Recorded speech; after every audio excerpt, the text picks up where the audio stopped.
Guys welcome to Pakistani real reaction. तो कैसे हैं आप सब? उम्मीद है आप सब बढ़िया होंगे और मजे में होंगे। मेरा नाम है मुदस्सिर। मैं हूं मुबशिर। सो गाइस, आज भारत के फॉरेक्स रिजर्व और जीडीपी ने हिस्ट्री क्रिएट कर दी है। क्या हुआ है सारा खबर इस वीडियो के अंदर जानेंगे।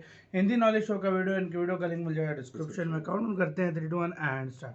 एक नहीं, दो नहीं, तीन ऐसी बम्पर खुशखबरी मैं आपको देने जा रहा हूं जिन्हें सुनकर आपका दिल खुशम खुश हो जाएगा। और सबसे बड़ी बात यह है कि ये तीनों खबरें ऐसे वक्त में आई है जहां दुनिया भर में निराशा फैली हुई है। खुशखबरी तो छोड़िए, अच्छी खबरें भी कई देशों को और उनकी अर्थव्यवस्थाओं को नसीब नहीं हो रही। ऐसे में भारत पूरी दुनिया के लिए एक ध्रुव तारा बन चुका है। ये बात मैं नहीं कह रहा हूं, दुनिया कह रही है। पहली खबर से शुरुआत करते हैं। जैसा कि आप स्क्रीन पर देख सकते हैं, रिपोर्ट आई है कि आने वाले एक डेकेड में, यानी कि आने वाले 10 सालों में दुनिया की जितनी भी इकोनॉमिक ग्रोथ होगी उसका 20% सिर्फ भारत से आएगा। इतना ही नहीं, इस रिपोर्ट में बताया गया है कि आने वाले कुछ ही समय के अंदर भारत का तीसरी सबसे बड़ी अर्थव्यवस्था बनना निश्चित है। लेकिन भारत तीसरी अर्थव्यवस्था पर नहीं रुकेगा, बल्कि नंबर 2 के लिए तगड़ा कंपटीशन देगा। और सबसे खास बात, चीन अमेरिका के बहुत ही ज्यादा करीब पहुंच जाएगा अर्थव्यवस्था के मामले में सिर्फ 10 सालों के अंदर। और बात सिर्फ यहीं पर खत्म नहीं होती, इसी के साथ दूसरी खुशखबरी भी सुन लीजिए। IMF इंटरनेशनल मॉनेटरी फंड ने फिर से अपनी रिपोर्ट चेंज कर दी है भारत की जीडीपी प्रेडिक्शन को लेकर। इन्होंने बताया है कि आने वाले 1 साल में भारत की जो अर्थव्यवस्था की रफ्तार थी, हमारे अनुमान जो हमने पहले लगाया था वो 6 या फिर 6.5 के आसपास होने वाली थी। लेकिन अब हम अपना लेटेस्ट अनुमान ये दे रहे हैं कि आने वाले 1 साल में भारत की जीडीपी रफ्तार 7% से ज्यादा ही रहेगी। और आपको बता दूं कि IMF किसी भी देश की अर्थव्यवस्था को लेकर जब प्रेडिक्शन देता है, अनुमान लगाता है, तो थोड़ा कंजर्वेटिव रहता है। मतलब कि अगर इन्हें लगता है कि 7.5% रहेगी तो अमूमन ये 7% बताते हैं, ताकि इनकी जो रिपोर्ट है उसमें गलत और सही होने के बीच का जो अंतर है वो थोड़ा ज्यादा ना रहे, यानी कि फाइन मार्जिन ये रखते हैं।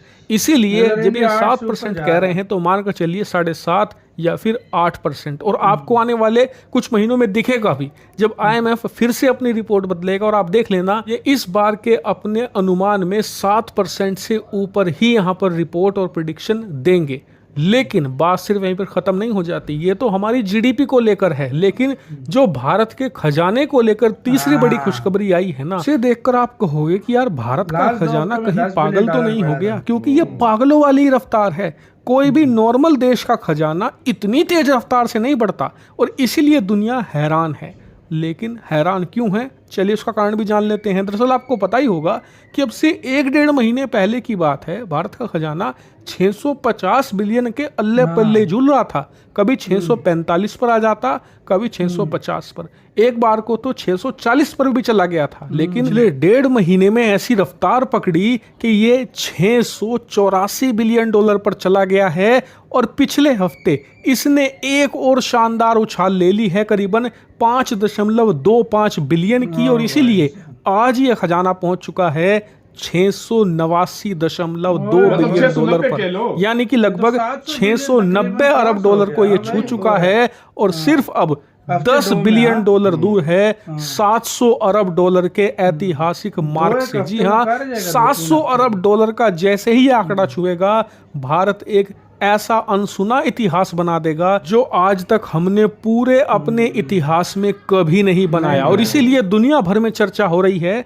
क्योंकि 700 बिलियन डॉलर का फॉरेक्स रिजर्व होना कोई आम बात नहीं है। क्योंकि अगर आप भारत के जितने भी पड़ोसी देश देख लें, सिर्फ चीन ऐसा देश है जिसके पास भारत से ज्यादा खजाना है, वरना कोई भी ऐसा देश नहीं है जिसके पास भारत का 10% भी खजाना हो। जी हाँ, मैं आधे की भी बात नहीं कर रहा हूं, 10%, यानी कि 70 अरब डॉलर का खजाना भी किसी के पास नहीं है। उदाहरण के लिए आज की तारीख में आप बांग्लादेश, पाकिस्तान, श्रीलंका, म्यांमार, भूटान, मालदीव, इन सभी देशों का खजाना जोड़ भी लें तो ये मुश्किल से 50 बिलियन डॉलर के अल्ले पल्ले पहुंचेगा। यानी कि भारत के खजाने का 4-5% ही है इन तमाम देशों के पास। इससे आप अंदाजा लगाइए कि भारत का खजाना कितना विशालकाय रूप ले चुका है। दुनिया इस बात का अंदाजा अब लगा रही है कि अभी तो भारत में ढंग से इन्वेस्टमेंट नहीं आया, ढंग से भारत ने अभी एक्सपोर्ट करना शुरू नहीं किया। अब से 5-6 सालों के बाद जब भारत अपने एक्सपोर्ट और फॉरेन इन्वेस्टमेंट के पीक पर पहुंचेगा, तब भारतीय खजाने का क्या हाल होगा, ये तो कई ट्रिलियन के पार चला जाएगा। लेकिन यहाँ पर मैं भारत सरकार से एक छोटा सा विनम्र निवेदन भी करूंगा कि इतना विशाल का खजाना है, इसमें से थोड़ा सा निकाल कर हमारी वायुसेना और हमारी थल सेना को दे दीजिए। बहुत पुराने हथियार हो चुके हैं, खासकर कि वायुसेना की तो हालत बहुत ख़राब है। उन्हें ज़्यादा नहीं 5-10 अरब डॉलर भी हम दे देंगे तो आने वाले 10 साल हमारे सिक्योर हो जाए। इसी के साथ तो यार गाइस वीडियो खत्म। यार फॉरेक्स रिजर्व और वो कहाँ जा रहा है यार, आप सारी बातें छोड़ो। अगले 10 सालों में पूरी दुनिया का 20% और मुकाबला अगले 10 सालों में 20% इंडिया का होगा और चीन और अमेरिका के जीडीपी के बहुत ज्यादा करीब हो जाएगा भारत की जीडीपी। सोचो 10 साल आप अंदाजा लगाओ 10 साल में इस लेवल की ग्रोथ भारत करने जा रहा है और ये पूरी दुनिया इस टाइम प्रेडिक्ट कर रही है। और खजाना देखो 700 अगले 1-2 हफ्तों में $690 बिलियन हो गया भाई। 1-2 हफ्तों में भाई ये वाला 700 जो बिलियन डॉलर का है।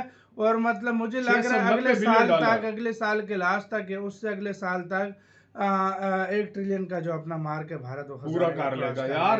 जिस तरीके से सच में मैं बता रहा हूँ यार, जिस तरीके से ये इंडिया कर रहा है ना, अनबिलीवेबल। अभी इंडिया ने शुरुआत पकड़ी और मैं अगर सच आपको बोलूं ना, अगर सच बोलूं, ये 4-5 साल में इंडिया ने इतना किया। सही बात है। ये 4-5 साल में इतना ज्यादा पीक पे गया। सही बात है। और अगर 10 साल और मिले तो खुद सोचो इंडिया कहां पर होगा, कहां पे जाएगा? और इंडिया का फॉरेक्स रिजर्व कहां पर होगा। मैं कहता हूं दुनिया के तीसरे नंबर पे आ जाएगा इंडिया अगले 10 सालों के अंदर, शायद फॉरेक्स रिजर्व के मामले में नहीं, दूसरे जीडीपी के मामले में और फॉरेक्स के मामले आ में सकता है। बिल्कुल फॉरेक्स रिजर्व के बिल्कुल दूसरे पे भी आ सकता है अगर अगले 10 साल दो ना। सही, फिर दूसरे पे और क्या चीन के साथ मुकाबला करेगा। अभी से इतनी इन्वेस्टमेंट इंडिया में आ रही है तो खुद सोचो 10 साल बाद इन्वेस्टमेंट का क्या हाल होगा। ये तो अभी स्टार्ट हुई इंडिया में इन्वेस्टमेंट, अभी देखो कितनी कितनी आती है भाई। अगले 10 सालों में ये जो इंडिया के पड़ोसी देश हैं चाइना को छोड़कर, 0.002% फॉरेक्स रिजर्व होगा। सही बात है इंडिया के मुकाबले 0.002%। यार ये नहीं टिक सकते भाई, ये पड़ोसी ये लोग खुद ही एक दूसरे से लड़ के पागल हुए हैं। और आईएमएफ को अपनी प्रेडिक्शन फिर चेंज करनी पड़ेगी। देखो